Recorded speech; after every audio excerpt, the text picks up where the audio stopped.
We're picking up with part 2 of the consideration of the amended complaint of Justin Baldoni versus Blake Lively. In part 1, we covered some of the allegations that Blake has leveled against Justin, and we started covering his 224-page complaint that's loaded with evidence to support his side of the events.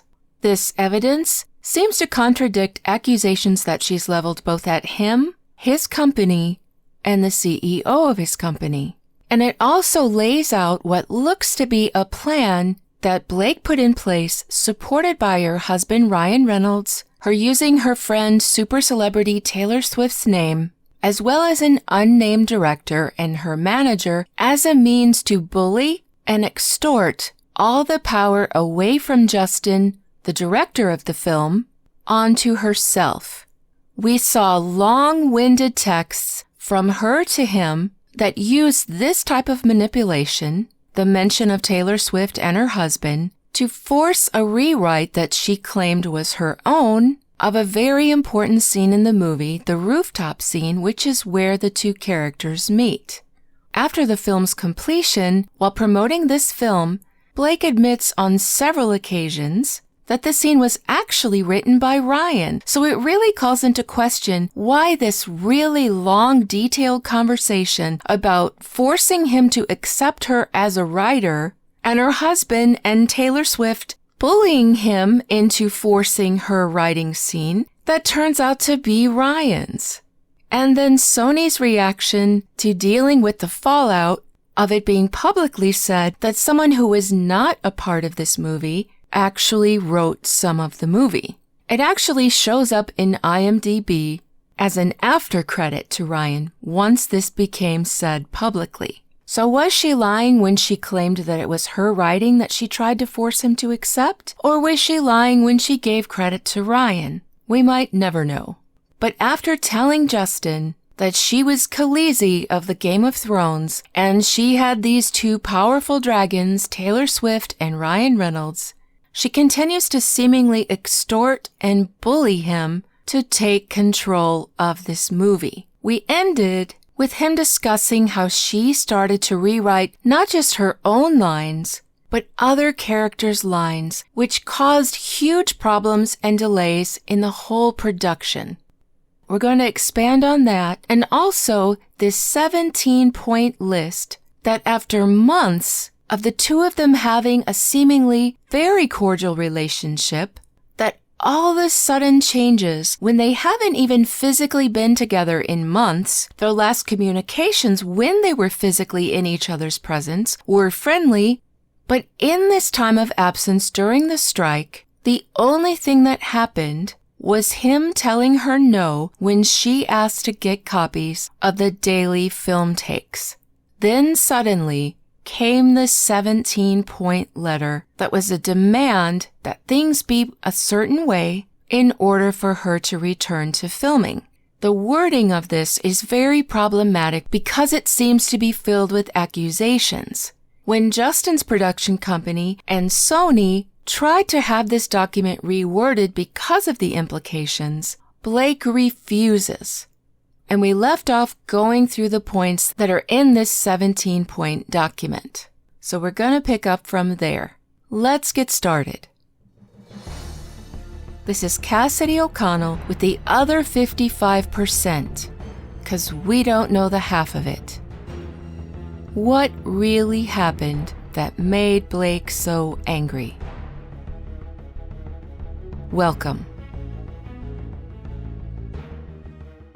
We see this conversation between a producer and the CEO of Wayfarer. The producer says, "Are you listening to this?" She's fixing the script. I think somebody's advice was actually wrong. Blake is now directing the movie. This is bad. The CEO, Heath, says, "I'm listening." He's trying to be understanding too. Talking through it's better than not, seeing what's possible, as long as any decision is done with approval. We've got a monster on the set. Producer says, "Not for something that was already intimately planned." You can hear his frustration. He's like, "This was planned. We shouldn't be doing this." And he says, "This will be every day of the shoot." The CEO, "I know. I'm not sure what can be done, honestly. at this point in terms of Blake. So Heath's not any better at standing up to her than Justin is. They're too new in the game.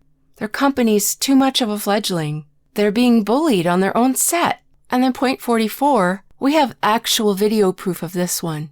A year after all this happens, we have Blake talking about this rooftop scene. Now this brings up a huge problem. Ryan Reynolds has no role on this film, and he's made unauthorized changes in secret. After all of that carrying on about Ryan wants to see her supported, and Taylor wants to see her supported, and whoever this unnamed director is that wants to see her supported, who is actually Ryan that wrote this scene. And here's another point. This was written during the WGA strike. While the writers were striking, Hollywood was at a standstill. Hollywood actor Ryan Reynolds was writing for a film. So many problems here. That puts their film in danger of being accused of not honoring this strike. And her out there saying that some uncredited person wrote on this film. It sends Sony into a panic. They contact Wayfair. Hey, we need clarity on this. In fact, their legal affairs department contacts him. We certainly need some clarity on public comments made about Ryan Reynolds potentially contributing writing services for the rooftop scene. Can you provide additional information on this? Are there no contracts? His services are not in the chain, nor is his name anywhere in the credits. And they say one of the many media reports which cite this claim made by Blake Lively, and they put a link to one of them. So apparently there was more than one. Thanks for clarifying. If services were rendered, obviously we require signed documentation immediately. You can't just do this. There's a legal process to everything. So someone from the Wayfair team writes back, your email was shared with me by someone in order to address this issue. We are not aware of any writing services rendered by Ryan Reynolds. Regardless of what is being said publicly, this is not something that we are aware of. We're learning about these allegations in real time. Please let me know if you have any suggestions. The next point is about fat-shaming allegations. Now, this was one of the first things that came up that got her mad. So there's a personal trainer. It's actually Blake's personal trainer. His name is Don. In the course of the movie, he becomes Justin's personal trainer as well. Justin has a back injury. He has bulging discs. In fact, at some point, he's hospitalized for quite a while because he gets an infection in his back. Here are some of the texts between the two of them that show that they were working together, that he was also serving as personal trainer to Justin. Now, on April 22nd, 2023, Justin asks Dawn about Blake's weight. Now, she makes it like he was just creeping to find out how much she weighed, or was fat-shaming her. She's not by any means overweight, even though she had just recently given birth to her fourth child. She was in amazing shape, especially with that in mind. But she's not a tiny girl. She's tall. Her frame matches her height. You can see her standing next to other actresses. She's quite a bit bigger, not fatter, but legitimately bigger than the average size woman. She probably feels a little self-conscious about that, especially, as I said, because she had just given birth not long before this movie. Why did he want to know this information? Did he just want to know how much she weighed? There was a scene that he was going to have to lift her. If you've ever had back pain, especially bulging discs, you understand lifting wrong or lifting too much is extremely painful. It can make those discs bulge right out. I mean, it can lay you out for a while. It's bad. So he's speaking to his trainer. It's a professional conversation. He has to know how much he's going to have to lift in the scene and how he can be prepared for it, how he can practice how to maneuver that kind of weight in a way that's not going to hurt him. But what happens? Dawn the Big Mouth tells Blake that Justin asked how much she weighs. So what does she do? She calls on her dragons. She invites Justin over to their home again, which, why is her boss having to come to her house all the time? Why doesn't this stuff happen at production? It's another form of manipulation. You're on my territory, not in your office, your territory. We have the upper hand, it's our penthouse. And what happens? Is he there to speak to Blake, as she's led him to believe? No. Dragon Ryan comes and starts screaming at him. How dare you effing ask about my wife's weight? What's wrong with you? And of course it works. These personalities. He says it was so aggressive that he had no choice but to offer repeated and completely unwarranted apologies for what was a good faith and reasonable question to ask of his trainer. Blake gets so mad about this, not only does she get him completely chewed out by her husband, her dragon, but she demands that the lift scene gets completely removed. He'd already been working on it, using a body double, which is one of the reasons he needed to know her weight so that he could find a body double that would match it, so that he could practice with it and not practice on her and risk dropping her and hurting her. But no, she's so mad about it, the scene has to come out of the movie.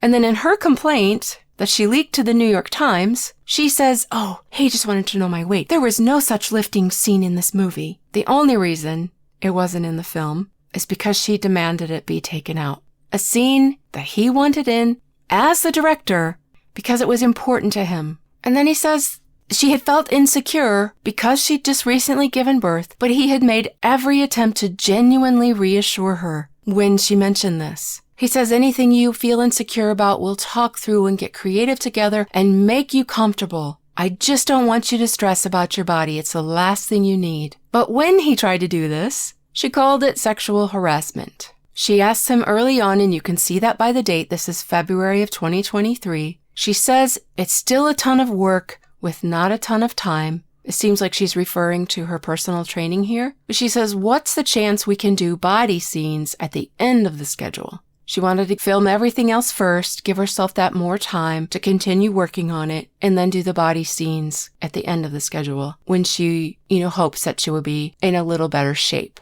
She says she was kicking butt. He said, "I'm sure you are." He says, "Honestly, there's a billion moving parts to the schedule right now. I just turned in the rewrite, and so they're hard at work. So much of it comes down to locations and the other cast availability, etc. So to be really honest, I have no clue, but I want you to know you will look amazing. Anything you're insecure about, we'll talk through, get creative, and make you comfortable." This part I just read. And then he says, "As soon as I have a rough schedule that's even remotely accurate, I'll share and I'll make sure the team keeps this in mind as well." Is this sexual harassment, or is this him reassuring her like he told her he would? The very next day, another long response. "Thank you for your voice memo. It is deeply appreciated. You are everything you promised to be as a collaborator. Thank you. I know my job here, and this piece is in big part my job here. We both understand the assignment as actors in the roles, but also as producers and also as marketers. We understand artistically, yes, but we get what we need to do in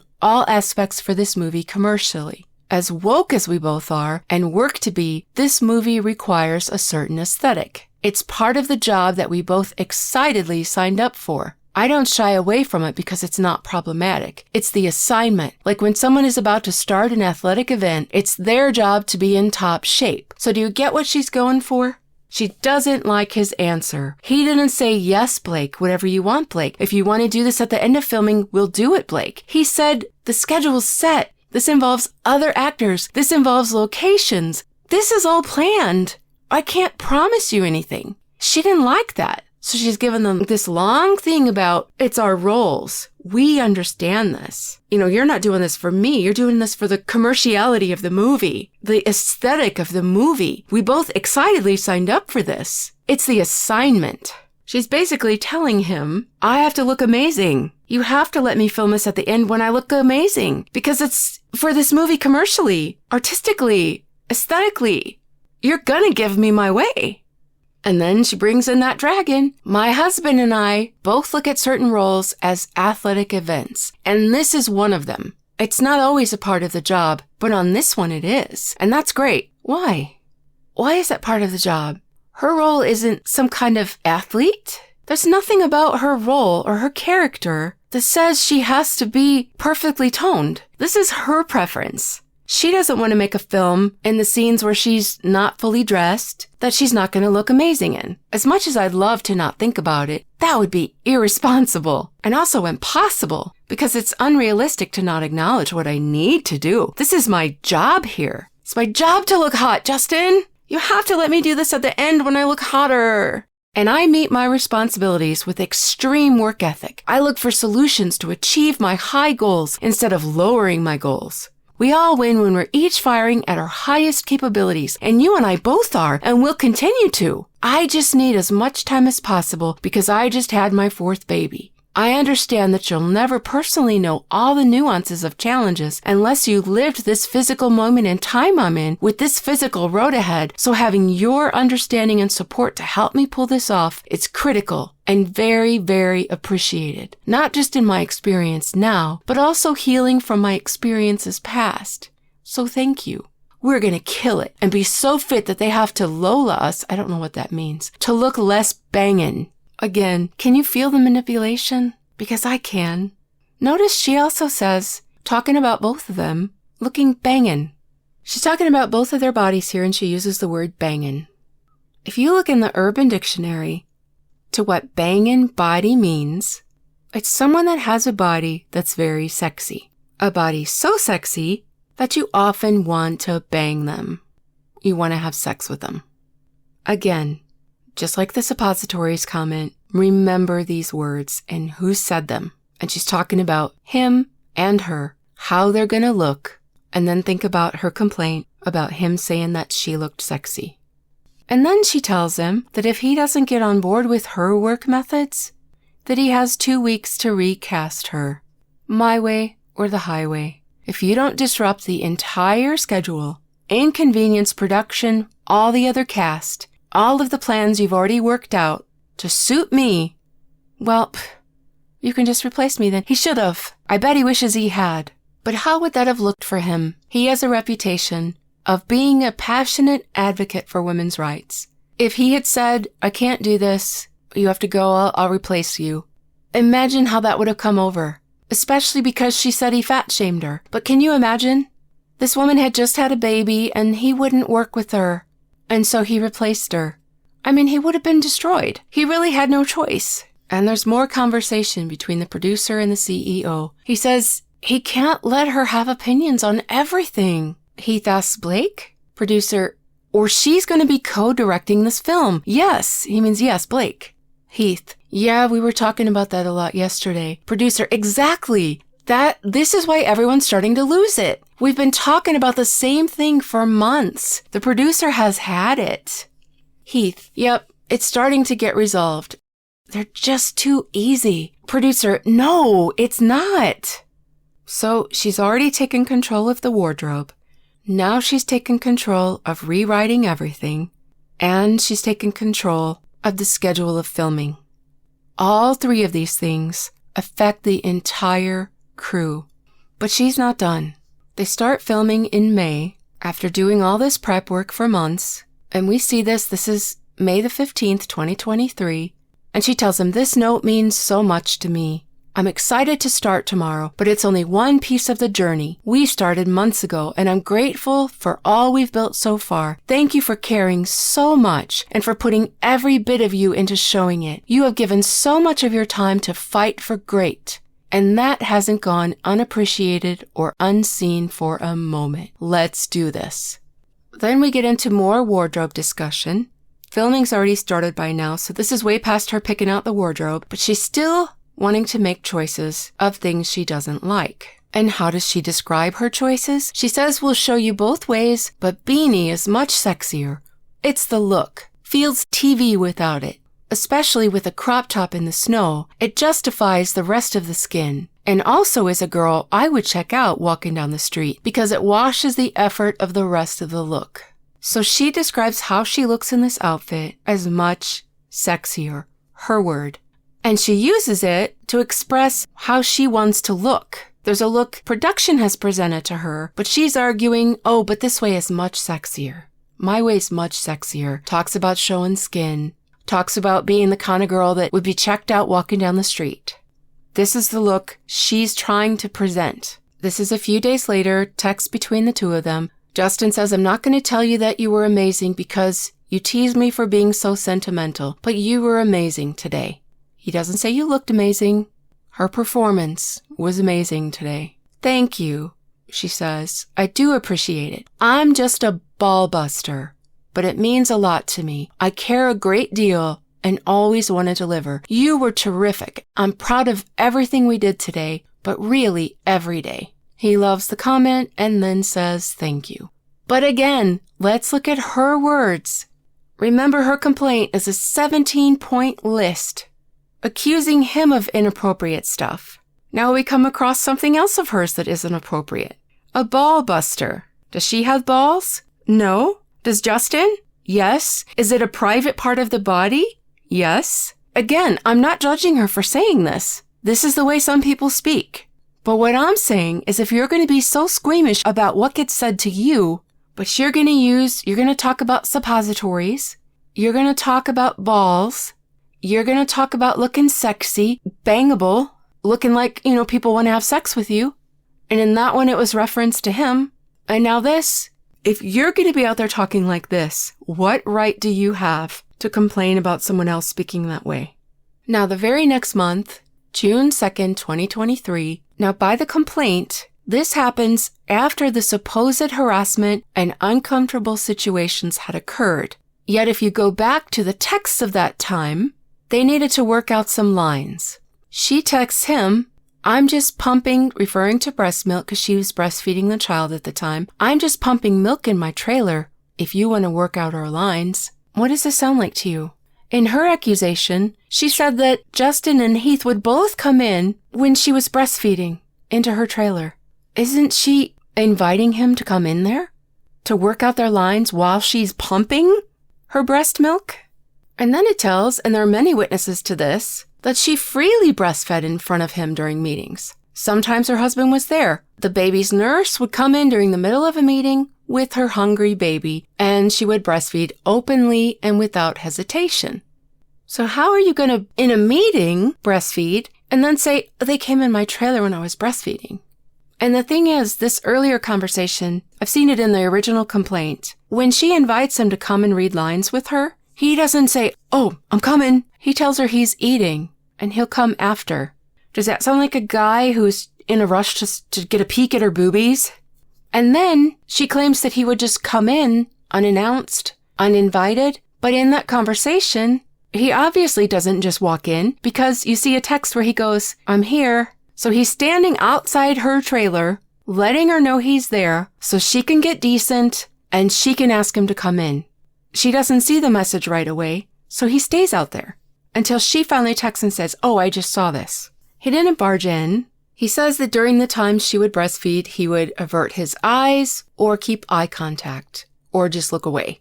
He mentions that Blake has photos of him holding and soothing her crying baby. He says they often laugh deliriously during late-night writing sessions. All of this happened after the situations that she later claims were sexual harassment. And he says that this accusation just came out of the blue. Because of privacy, he doesn't post any of the pictures of him with her children. They were so close, they knew what each other liked to drink. He's on his way, and he asks, can I get you anything? And she says, no, it's all good, thank you though. And then tells him, I'm getting you a hot matcha. And do you know what Brandon likes? So she knows what he drinks, and she's already getting it for him. That sounds like a close relationship. If somebody sexually harassed you, are you gonna go out and buy them the drink of their choice on your own without being asked even? And then it mentions what I've been talking about, that Blake set the tone for personal discussions on set, including what language was acceptable. We've seen what language she felt was acceptable to use. There's one situation while she's discussing with a group of male cast and crew, she says her shoes are sexy. He said she had no issue using that word, but took note both times he said it in her presence. And the footnote tells us that this conversation where she says sexy is actually part of film footage. And I've already watched it. He says she was loose and relaxed in her speech on set, but it became increasingly stringent in the demands she imposed on the production. She wrote her own dialogue constantly and took it upon herself to make unilateral changes to other characters' lines, effectively rewriting the script day by day. This caused unending interruptions, unnecessary stress, chaos, and delays. And he points out that it's well documented on film footage how frequently she requested changes and how at every turn Justin took her thoughts and consistently tried to accommodate them out of fear of repercussions from Blake and her dragon allies. So there's a dividing line between everything, and that's what we're getting to right now. The Writers Guild goes on strike. Now during this time, there's picketing going on, so production had to stop. But then the Writers Guild agreed that they weren't going to picket their set. So production could continue, but Blake was gone and she refused to return immediately. So what happened? Wayfarer reworked the shooting schedule, costing them, as described, a great expense, and they filmed the scenes with a younger version of the characters instead of the footage that required Blake because she simply didn't come back to work. Now, why would this cost so much?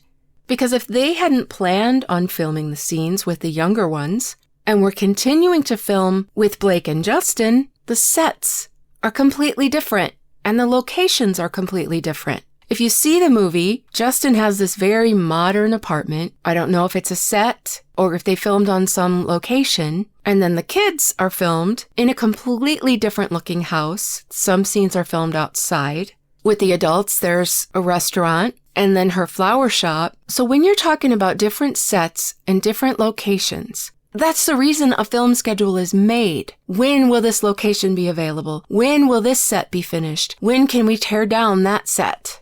So because they have to change, completely different vibe, completely different sets and backgrounds and locations, that's going to cost money. That's going to cost trouble and time. So that's why it's a great expense. So that's what they start doing.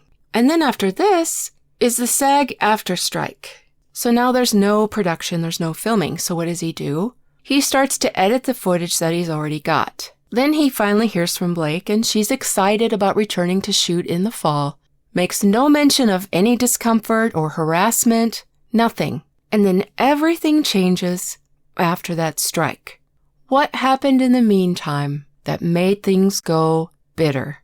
Let's find out. So we saw the timeline here a little bit. The writer's strike starts in May. So on June the 9th, she's picking him up some matcha.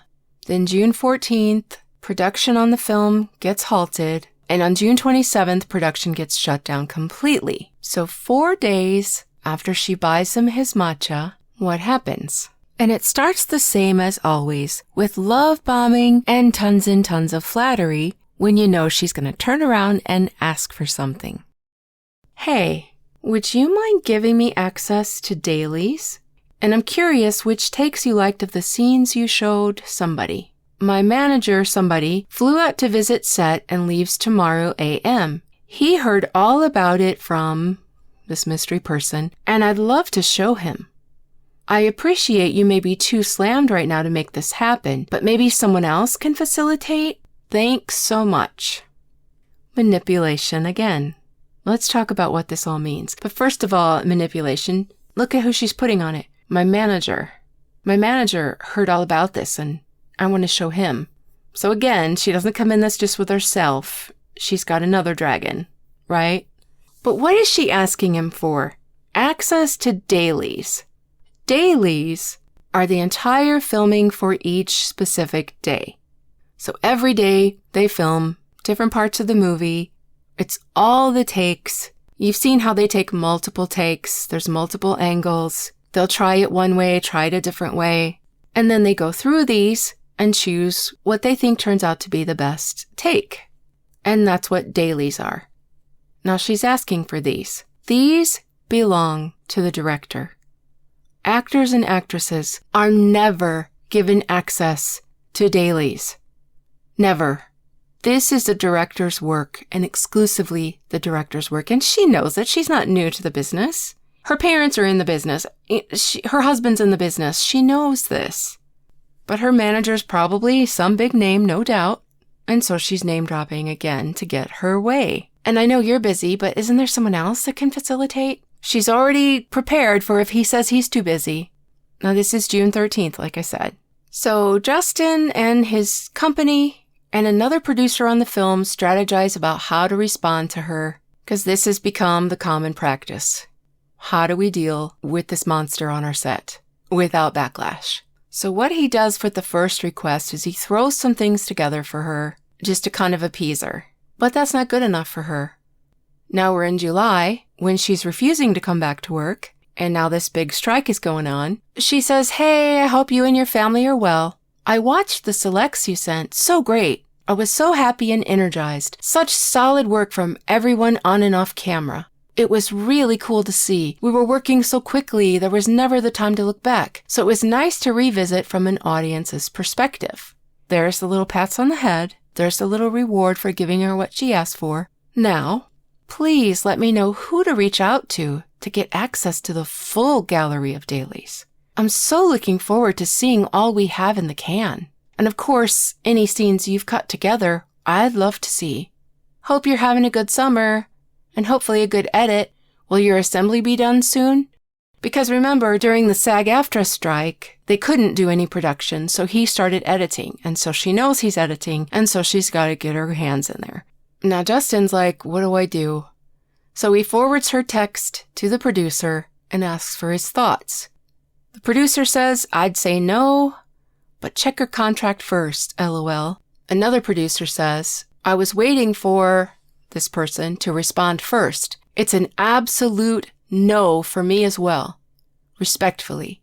Not sure best way to respond being how delicate it is. Why is it delicate? Because she's a monster. The other producer, I think you can either not respond until tomorrow or say you need to talk to the team or just say no and you're not comfortable with it. And the other producer offers, maybe we can let this be a Sony decision and you can respond with that for now. And so Justin says, thank you, spoke to somebody else too. I think I'm just going to say yes and send her a playlist of a bunch of good takes from different scenes that last for 3 or 4 days. Somebody said, no, LOL. The producer can't believe this. He's like, we all said no and you're going to send? Remember, at this point, Justin's been screamed at by Ryan, coerced by Ryan and Taylor Swift. Well, I shouldn't say Taylor Swift. She wasn't a part of the threat. Her name was just used as a threat. So Justin says no, she liked the idea of a playlist, no to access to all dailies. He said I wasn't clear in text. So he's not giving her access to all the dailies, but he's given her a playlist, and silly Justin thinks that she likes that idea. He's about to find out. The producer says, okay, copy, makes sense. Justin says, basically send her a playlist of what I showed her agent, and then if or when she responds and says, can you send me everything, that's what I'll say. I'm not comfortable with that, as I haven't even seen everything. Somebody believes that she will then start to edit the movie and tell me which takes to use if she has access to everything. Producer, yes, I agree with that. See, none of this is just Justin. There's multiple producers. He says also this is exactly how the writing process started. She asked if it was okay if she could take a pass at some dialogue tweaks on the rooftop scene. They can see it coming. Later, he says, just talk to Blake. She's in very good spirits and seems happy about this. Very nice conversation. The producers are relieved. They say, good, great to hear. Then they ask, am I hearing Blake is not available? And then here's his response to her on July 20th. He says, hi, sorry for slow response. Yes, family's good. Brutal being away for so long and happy we're finally together. Lots happening, all good things overall. Had to hire new editors who I adore. They're going through everything now. I'm so happy you felt energized by what you saw. Your performance is really, really beautiful. Stunning, actually. Notice he doesn't tell her she's beautiful or stunning, but her performance is. Now, regarding dailies. Obviously, you know I want your input. That's why I sent the 5-hour playlist. But at this point, it's too early for me to share all the dailies. I start my cut in early August, given the new editors, and still going through the rest myself. Also figuring out our shooting plan as I have to cut and combine and find ways to scale down for budget. Once I'm physically in the edit and have touched scenes myself, I'd love to share with you. I hope you enjoy this time off with your family. Talk soon. Now, this is very, very nice, very, very reasonable. He's not under any obligation to give her anything, but he didn't give her fully what she wanted. And then we have this contradiction. Oh, I don't want to infringe on your time with your cut, of course. Don't feel the need to send me cut scenes. I was just excited to see. Now the contradiction. Regarding dailies, none of the producers have had access to dailies. It's just you? She wants to go around him. She wants someone else to send her the dailies. She wants the dailies, and she's not going to stop till she gets the dailies. So he shares some limited scenes with her. He's uncomfortable all the while. He knows all the other producers don't want this to happen, but he feels like he has to bow to her demands in order to get this film out and the powerful message of the film.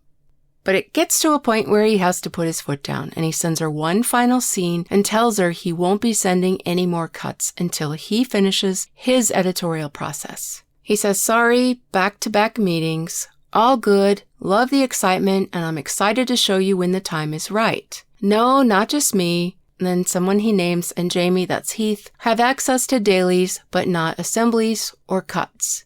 So he's been keeping her happy, and then on August 25th, he sends her a birthday wish and then says, coincidentally, today is the last day of my edit as we're closing the room until we shoot again. It's been wildly successful and I'm so happy. You are so fantastic in the film. I'm sending you over one of my favorite sections. I won't be posting or sending anything to anyone after this, but I'm excited to show you more in person when we come back. Please watch before Sunday as all our Pix accounts get shut down on Monday until we're back up. Can't wait to hear what you think. Have an amazing day. So at this point, like I said, he's been keeping her happy, but he's letting her know, I won't be posting or sending anything to anyone after this. No more cuts, no more sneak peeks. You're not getting anything else. Now you've seen all of this conversation between them. And these last ones, they haven't even been physically around each other. So the last that they were actually around each other was when she was getting him his matcha tea.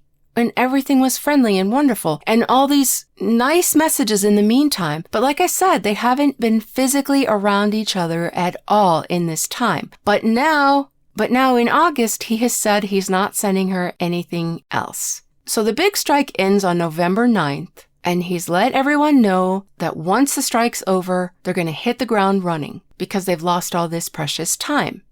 But the day of the strike ending, when they're so excited they're going to get to go back to production, that's when they get this email from Blake's lawyer and this 17-point list of non-negotiable conditions that must be met before Princess Blake will return to work. And this is the first that anyone hears of her insinuating or outright claiming that Justin, Heath, and others had engaged in sexually inappropriate conduct during filming.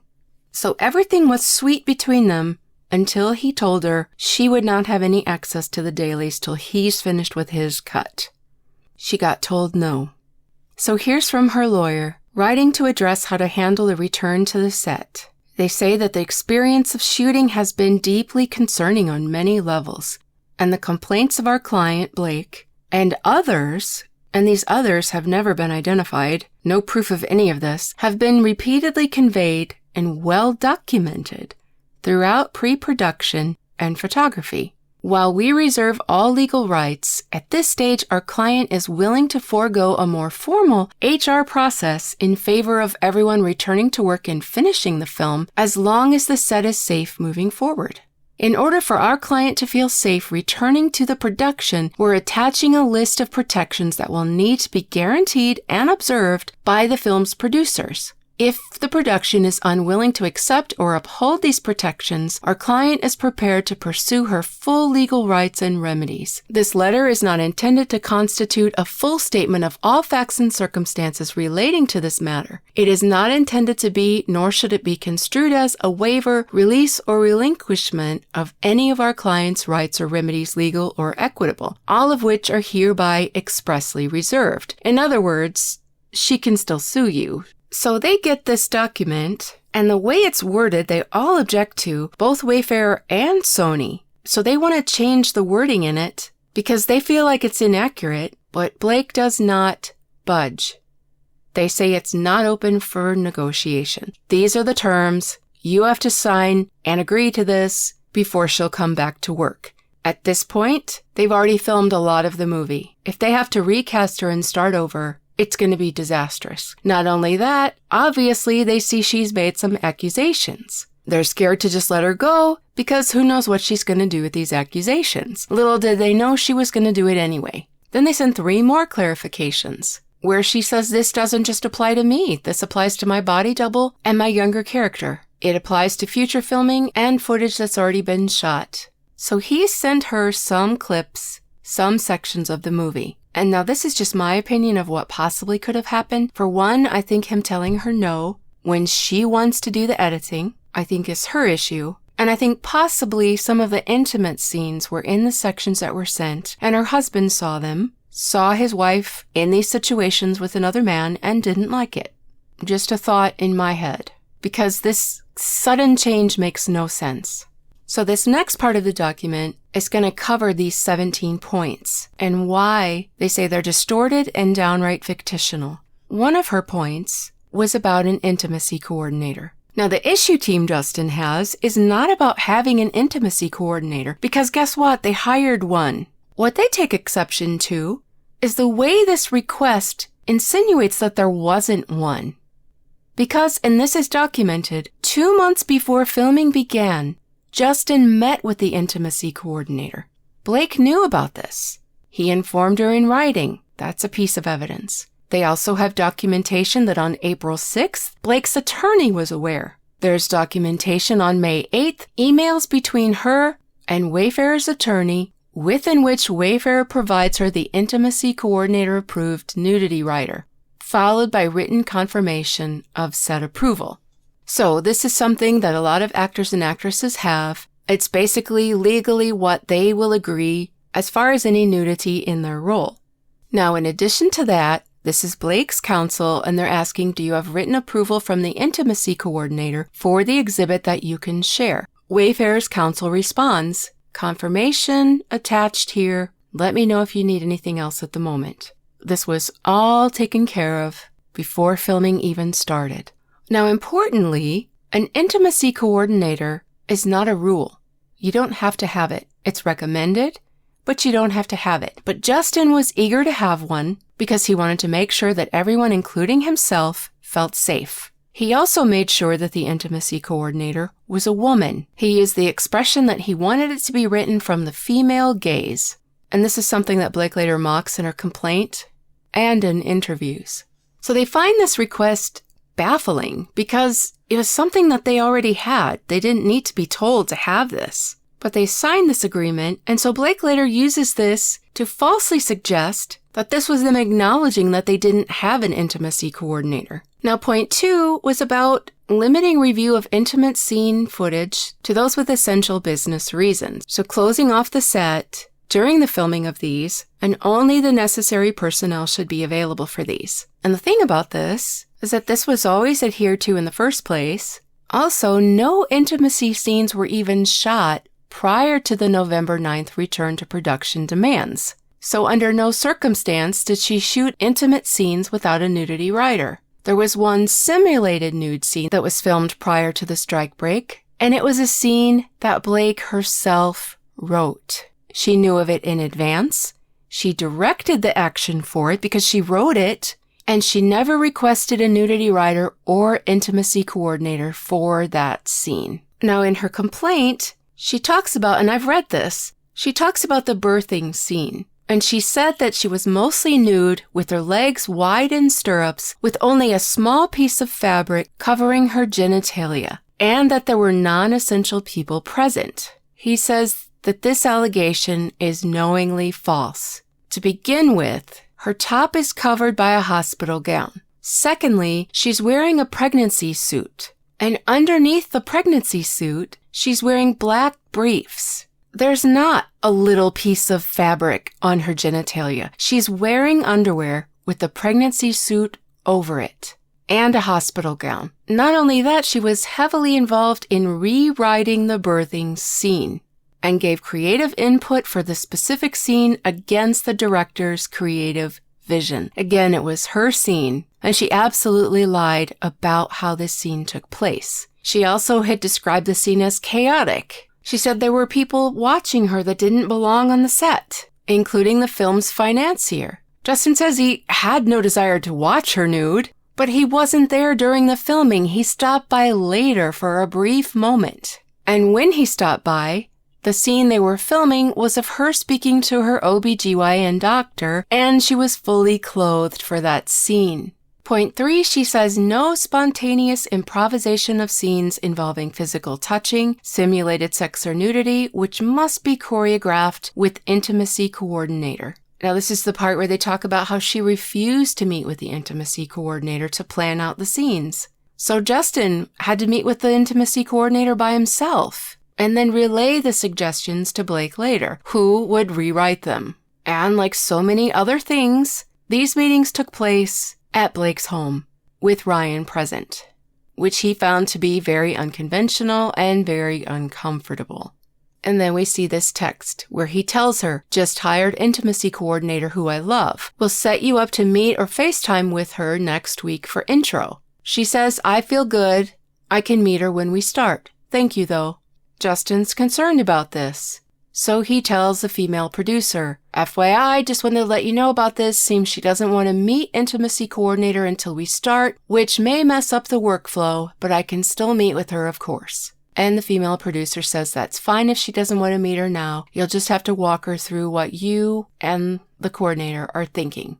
And he gives a thumbs up. So he forwarded this message to this producer, so she saw it as well at the time. So not only did she refuse to meet with her, but later Blake rejected all of the intimacy coordinator's proposals to rewrite the scenes herself. These circumstances were all Blake's doing. Justin hired someone, tried to get Blake to meet her, she refused. He met with her himself. The producer said, just tell Blake what the coordinator said. And then Blake refused to let the intimacy coordinator rewrite anything because she wanted to write it herself. And then to turn around and accuse Justin, he calls egregious. He says the intimacy scenes were proposed by the intimacy coordinator. They were all very typical asks of any actor performing simulated sex scenes. He has well-documented notes from his meetings with the intimacy coordinator, and he read those to Blake. And that Blake took these and misrepresented them as personal, but they were in fact workshopping scenes for their characters.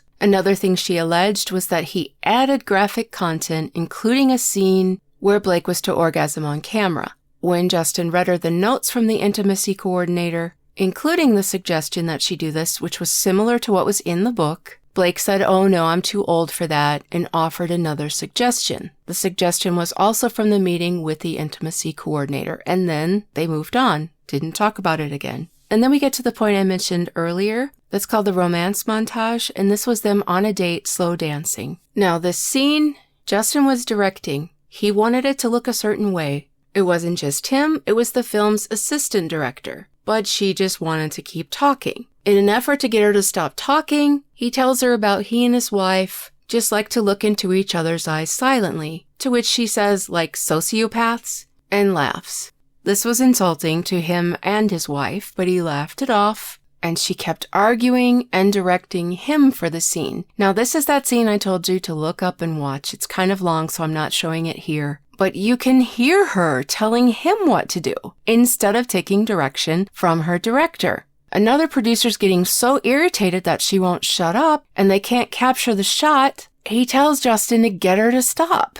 And Blake's the one that keeps breaking character and speaking about herself instead of her character Lily, which she's supposed to be in character for filming. Now they're supposed to be falling in love. They're supposed to be showing them falling in love. When people are falling in love, they touch each other. So naturally, this scene requires physical touching. He leans in like a kiss. She starts laughing, comes out of character, insults his nose, tells him he needs to get surgery.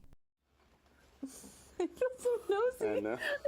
And my nose is so big. Yes, I was hoping that we could address this. It's not too late. Just gotta shut down. We gotta call an insurance month and just deal with that. And then Cut. Just kidding. No, it's true. That's why we hired Jenny's late too. Our noses match. Now remember her reaction to thinking she was being body shamed. Imagine if he said something like that to her. She also accused him of throwing in unchoreographed kissing scenes, like he was adding chances to kiss her. But he says that the camera captured Blake pulling him in to kiss her, initiating unchoreographed kissing that wasn't in the script. In one take, she pulls him in, kisses him once, twice, and all of these kisses initiated by her, and it changed at her whim, not his. And this is on film. It also mentions that professional actors are accustomed to rehearsing or filming scenes multiple times, often with variations, without needing permission while they're in character in filming. She also had said that there had been inappropriate and improvised kissing during the first period of film before the strike break, but the evidence shows there had only been 2 kissing scenes that were filmed before the initial filming period, and both scenes included kisses as written in the script, and that these were not improvised. Again, evidence of the script and the filmed scenes. And the footnote about that dance, Blake had claimed that he commented on her physical appearance, but you hear the whole thing, he doesn't. She's the one comments on his, talking about his nose needing surgery. Point 4, she said no physical touching, including hugging, or comments on her physical appearance, except in connection with the character and or scene work, not to Blake personally. They say, to be clear, no one touched her when not in character. They state that with Blake there was constant confusion in references to her character and as herself, and that it actually was problematic and interfered with production. This was caused in large part by Blake's persistent desire to direct and inability to accept direction.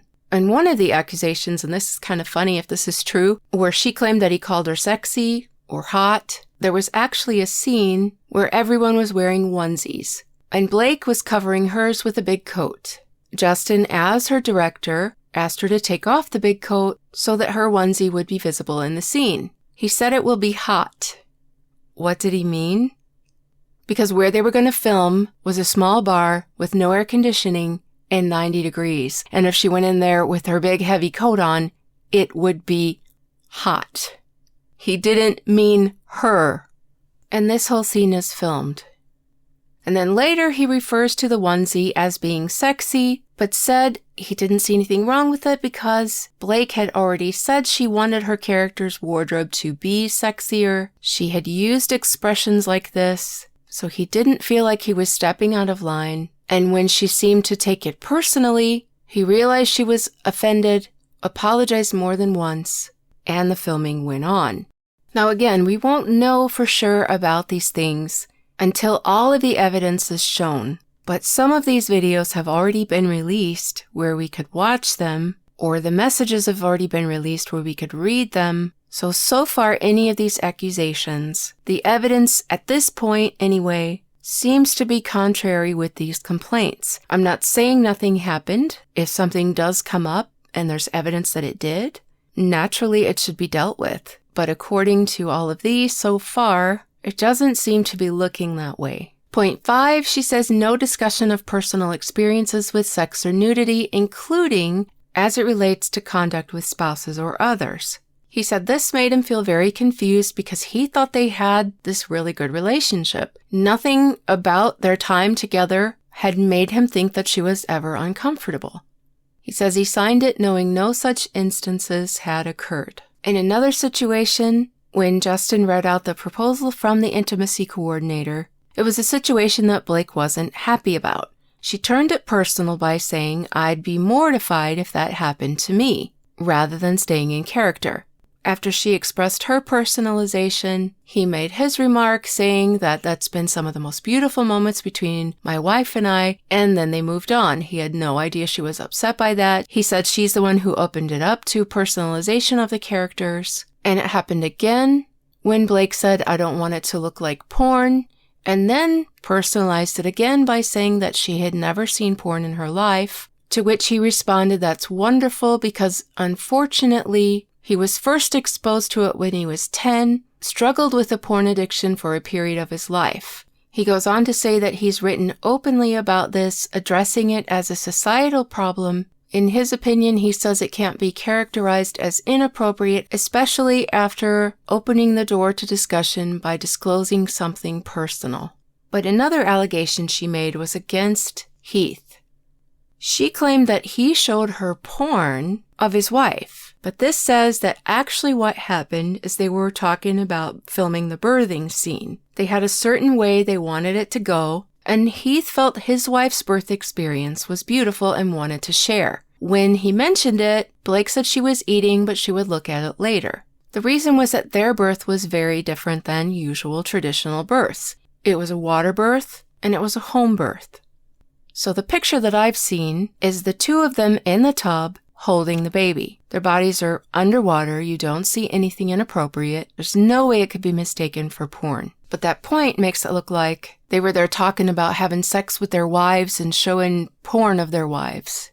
Point 6, this is the one I mentioned earlier about entering her trailer when she was undressed. They say this never happened. They never entered without knocking and asking permission. It refers back to that message that we've already looked at where she invites Justin to work on lines while she pumps her breast milk. Again, she regularly breastfed during meetings.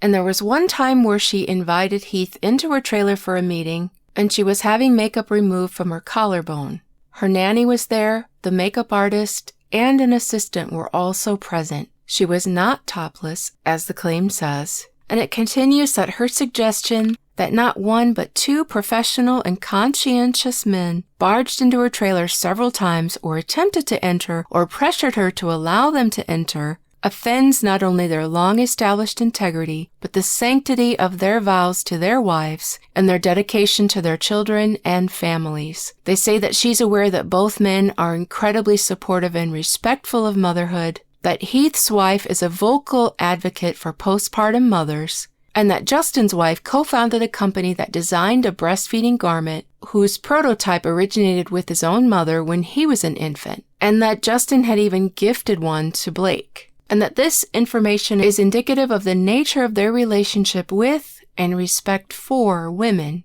and that these allegations are categorically false claims. And that brings us just to page 63, which means we still have a long way to go to finish this document.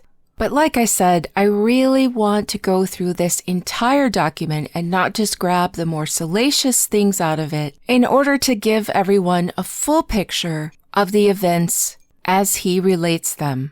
Part 3 is coming soon.